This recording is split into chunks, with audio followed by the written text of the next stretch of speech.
નમસ્કાર, આપ જોઈ રહ્યા છો સ્પાર્ક ટુડે ન્યૂઝ. નવરાત્રિના પ્રથમ દિવસે વડોદરા જિલ્લાના તેજસ્વી વિદ્યાર્થીનીઓનું સન્માન કરાયું.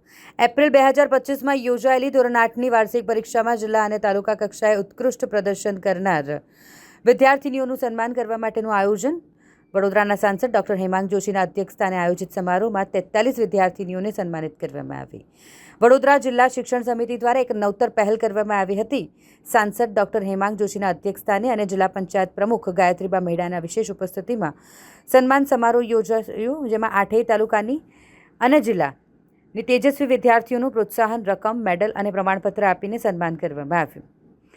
શ્રીમતી ગાયત્રીબા મહિડાએ ધોરણ 8માં ઉત્કૃષ્ટ કામ કરવા બદલ જિલ્લા અને તાલુકા કક્ષાએ સન્માનિત થયેલી વિદ્યાર્થીનીઓ રાજ્ય અને રાષ્ટ્ર કક્ષાએ વડોદરાનું નામ રોશન કરે તેવી શુભકામનાઓ પાઠવી હતી. વડોદરા જિલ્લા પંચાયત દ્વારા અને વડોદરા જિલ્લા શિક્ષણ સમિતિ દ્વારા માત્ર ગુજરાતમાં અને ભારતમાં જોવા જઈએ તો એક અનોખો કાર્યક્રમ દીકરીઓને સન્માનનો કાર્યક્રમ છે. જ્યારે આજે આપણે જોવા જઈએ તો આજે નોરતાનો પ્રથમ દિવસ છે, મા અંબાની આરાધ્યનો દિવસ છે. તો આપણે વડોદરા જિલ્લામાં 43 જેટલી દીકરીઓનું જે ધોરણ 8 પાસ થયેલી છે દીકરીઓનું સન્માન કરવામાં આવેલ છે. એ દીકરીઓને રકમ, મેડલ અને પ્રમાણપત્રથી એનાયત કરવામાં આવેલ છે. જિલ્લા કક્ષાએ જે દીકરી પ્રથમ આવેલ છે એને અનુક્રમે 25,000, 20,000 અને 15,000. એ જ રીતે તાલુકા કક્ષાએ પ્રથમ જે 5 દીકરીઓ આવેલ છે એને 15,000, 13,000, 11,000, 9,000 અને 7,000નું ઇનામ આપેલ છે. આમ જોવા જઈએ તો સેવા પખવાડિયા અંતર્ગત માન્ય આપણા યશસ્વી વડાપ્રધાન મોદી સાહેબનું જે વિઝન હતું, બેટી પઢાઓ, બેટી બચાવો, બેટી પઢાઓ, એ ધ્યાનમાં રાખીને સમગ્ર દીકરીઓને પ્રોત્સાહિત કરવામાં આવેલ છે.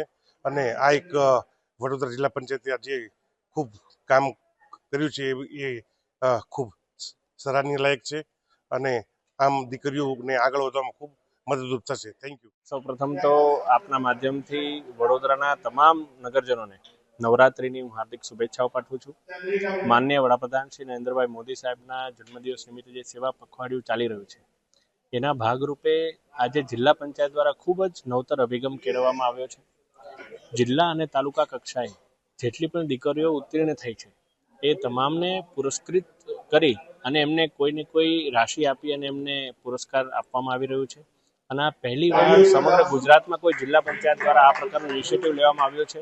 ત્યારે જિલ્લા પંચાયતના આપણા જિલ્લા પંચાયત પ્રમુખશ્રી અને ડીડીઓ શ્રી અને તમામ જિલ્લા પંચાયતની ટીમ એમને હું ખૂબ ખૂબ અભિનંદન આપું છું.